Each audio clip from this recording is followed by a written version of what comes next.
Olá, bem-vindos a mais um vídeo do Passo à Matemática e hoje vamos falar simplesmente sobre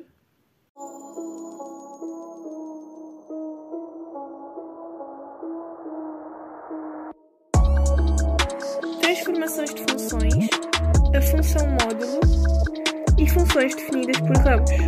As aprendizagens essenciais dizem que nós temos que reconhecer e interpretar a relação entre o gráfico de uma função e o gráfico destas funções todas que estão a ver aqui. E nós vamos ver isso agora. Vamos exemplificar com a função f, que tem este aspecto. A função a de f,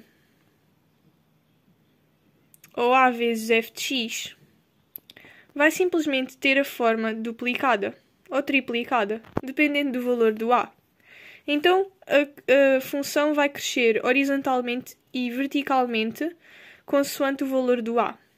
E esta é a mais simples de todas. Se a função for x e o a for 2, então a função f a vezes f de x fica 2x. E o que antes era a imagem do 1, se o 1 era a imagem do 1, o 2 passa a ser a imagem do 1. Vamos passar para a função f de b de x. O que é que acontece quando nós metemos algum número dentro dos parênteses? Acontece exatamente isto que vocês estão a dizer. A função f ainda está a laranja. Porém, temos novas funções a lápis. Se o b for maior que 0, então vai haver uma contração horizontal. E se o b for menor que 0, por exemplo, menos 3, fica f de menos 3x, então vai haver uma dilatação horizontal. E isto acontece quando mexemos no b. Porém, existe outra opção de mexermos dentro dos parênteses, que é, em vez de usarmos a multiplicação, usarmos a soma ou a subtração. E neste caso temos f de c mais x. O que é que vai acontecer? Vamos ver. Vai haver uma translação. Ainda temos o f a laranja, mas só que quando a operação é f de x mais c, então a função vai se mexer para o lado esquerdo. Atentem que quando é mais c, mexe para o lado esquerdo, e quando é menos c, mexe para o lado direito. Por isso é que se diz que o x é mentiroso. E é isto que acontece quando mexemos com uma soma algébrica dentro do x. Se fosse subtração, mexia-se para o lado direito, e se fosse soma, mexia-se para o lado esquerdo, o número de casas que o c vale. E por último vamos à função f de x mais d. A, b, c e d são todos números que não podem ser 0 e que simplesmente pertencem aos números reais, como está aqui escrito. Então, o que acontece aqui é uma translação vertical. Antes era uma translação horizontal, agora é uma translação vertical. Se for mais d, sobe, e se for menos d, desce. É muito intuitivo esta translação vertical. Agora vamos conhecer as funções definidas por ramos e ver transformações nas funções definidas por ramos. E para isso eu trouxe-vos duas funções, a função g e a função h.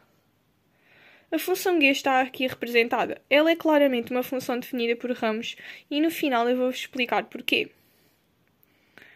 Porém, agora vamos ao exercício. O exercício A diz-nos para nós identificarmos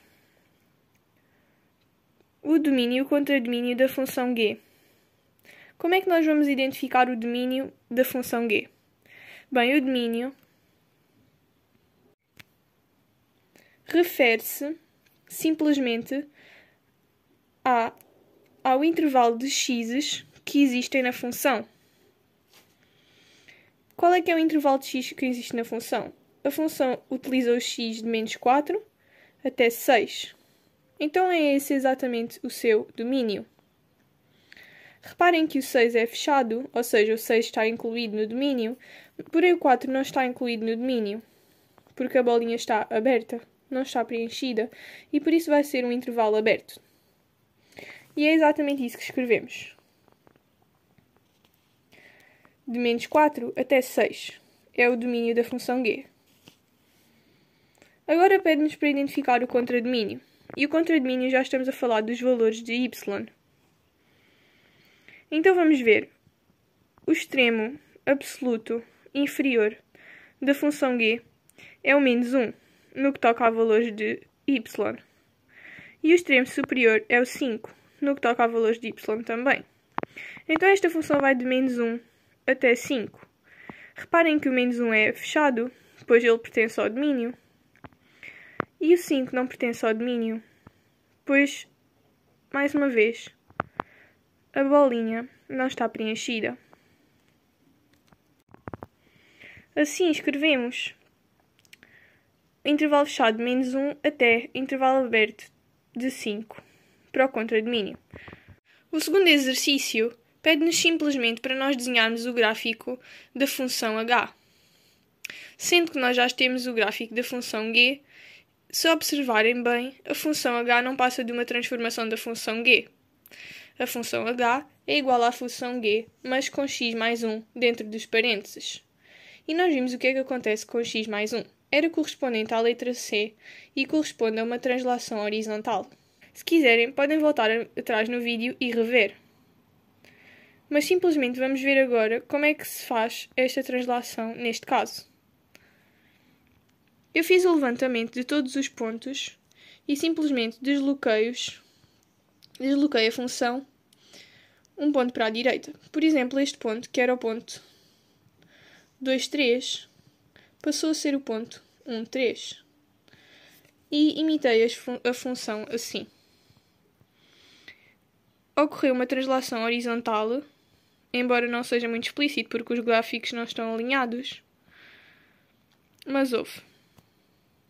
O exercício D pede-nos para nós simplesmente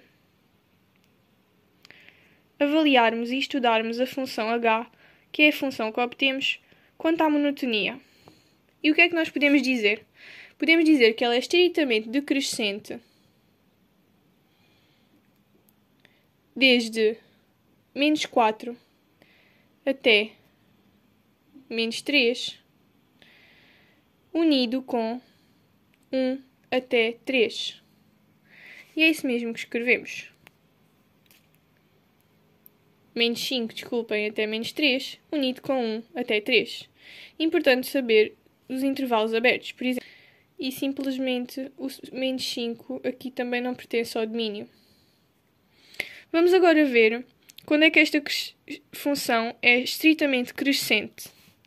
E é fácil observar. É só ver onde ela não é decrescente. De menos 3 até 1 e de 3 até 5.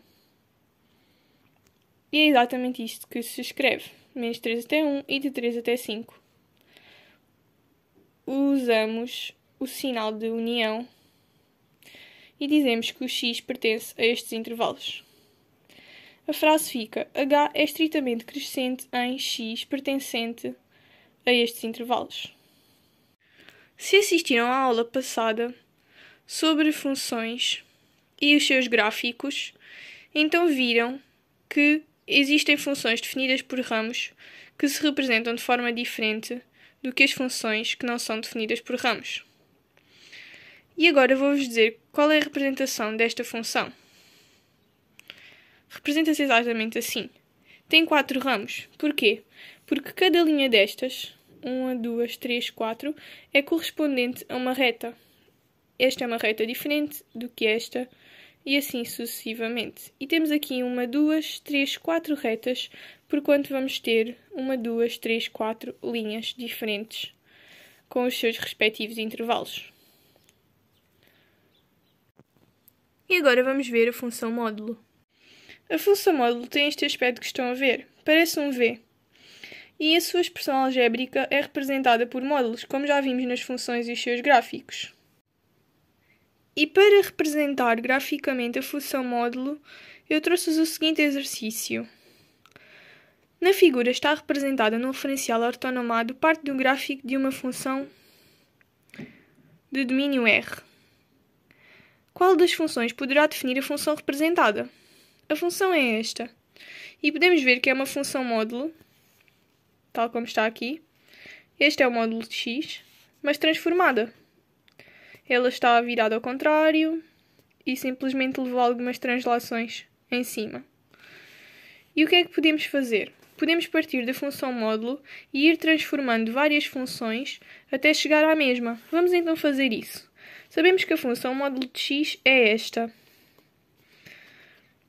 E sabemos que se fizermos menos a, conseguimos que ela se desloque para a direita. E fica a expressão módulo de x menos a, tal e qual como estão a ver aqui. Sabemos que se colocarmos um menos atrás da função, ela inverte-se e faz uma reflexão do eixo x. E fica então com este aspecto. E a expressão algébrica fica menos módulo de x menos a.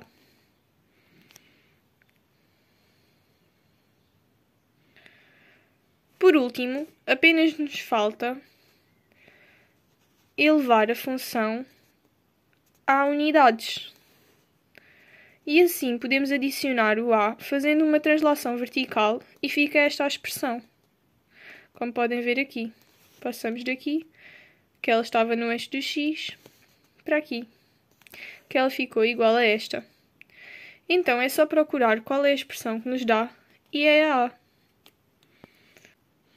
E assim compreendemos a função módulo por agora.